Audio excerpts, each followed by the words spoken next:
Hi, everyone, and welcome to 647, your quick news fix, because there is a famine of truth in our land. But don't worry, the truth starts now. All right, take one. It's Memorial Day. And in honor of Memorial Day, the Hyundai Air and Sea Show presented a stunning flyover in Miami on Saturday. 7 bombers and fighter aircraft presented the first of its kind Freedom Flyover.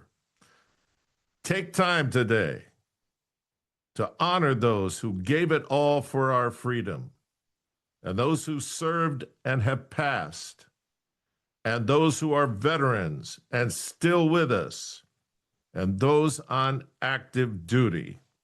And I just want to do a shout out for my father, who would never have wanted me to do this. But he was in the 82nd Airborne. He was awarded a Bronze Star and 2 Purple Hearts in World War II. And my aunt showed me the cover of a Chicago Tribune that she saved that stated on the front page, the whole front page, a Chicagoan, the first man to land in the invasion of Normandy, with my dad's picture. And you know what? He didn't want any of that, and he would never, and I mean never, talk about the war. I'm sure you know folks like that. But thank God we have a president and a Secretary of Defense who have the backs of our military. God bless them, and God bless America. All right, let's check out our Supreme Court, our compromised Supreme Court. This is a case that they dropped the hammer on efficiently, quickly, against Stamatios Kousaisis and his Alpha Painting Company versus the U.S. Alpha was awarded 2 large painting projects in Philly. Terms of the contract were that a disadvantaged company must be used in the project. Alpha claimed they bought the paint from a minority-owned supplier, but they were scamming. Philly said both jobs were done well, on time, and on budget. SCOTUS approved a jail sentence for Alpha's CEO of 70 months in prison with 3 years supervised release and a fine of $17,500. No financial loss was incurred by Philly. This is what our Supreme Court calls swift justice from the folks who tell Trump he must obey injunctions from lefty, compromised lower court judges. Man, that's got to get fixed. Take 3. Scott Pelley, the squish from 60 Minutes, gives the commencement address at Wake Forest. That should be a warning in itself. Here were his themes that he got somewhat hysterical about. Our sacred rule of law is under attack. Journalism is under attack. Universities are under attack. Freedom of speech is under attack. And the truth is that Mr. Pelley and his ilk actively compromised all of those institutions and spent so many years being highly paid to lie to a camera lens that he is the picture of a snake swallowing its own tail. If Wake Forest would have educated its seniors instead of indoctrinating them, they would have booed this pampered, feeble fraud off the stage. It didn't happen. All right, take 4.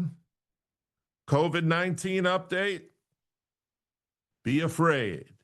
Be very afraid. That's the message from the CDC, who says 350 people a week in the U.S. are still dying of COVID. They say it's because they don't want to take the COVID-19 fake vaccine, which they also claim is due to misinformation, which is what they call what I do. So let's scare people into making a huge mistake. But what we won't do is tell the people the truth because, well, you can't handle the truth. So let's see, what would we say to them if they could handle the truth? Well, the CDC might say that over 700 people per week in the U.S. die of the seasonal flu, okay?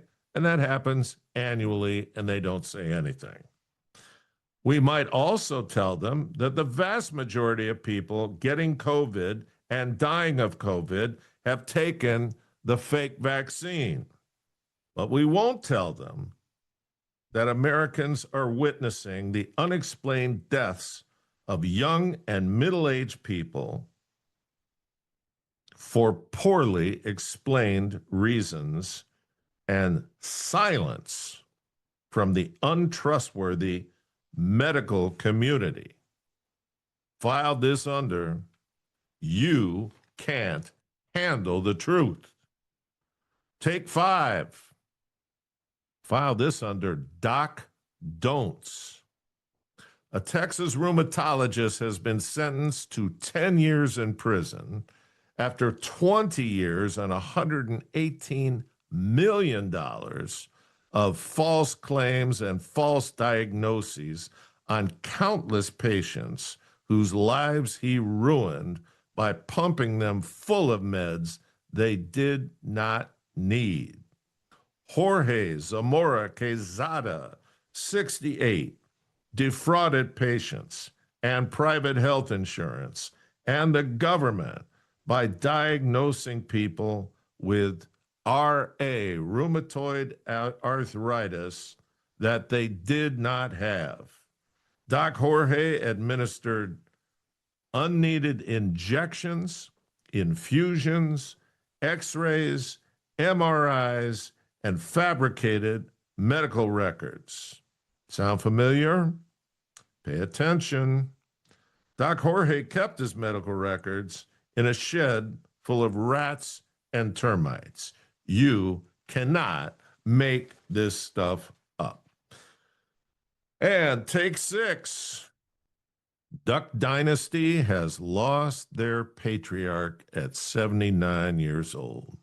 Phil Robertson, founder of the hunting company Duck Commander, started his family business in 1972 after marrying his wife Kay at 17 after she became pregnant. Phil and his family started a reality TV show on A&E called Duck Dynasty. It blew up the TV. It blew up the reality genre. Okay? They were the first out of the gate, and it blew up their duck call business, and it blew up Americans' perceptions of unapologetic country folks living their way, hunting, pursuing their Christianity openly and actively, and their self-made business. These folks could laugh at themselves, and they laughed all the way to the bank. God bless them, and Duck Dynasty 2.0 is coming back this summer. And you know what? We're coming back tomorrow morning at 7 a.m.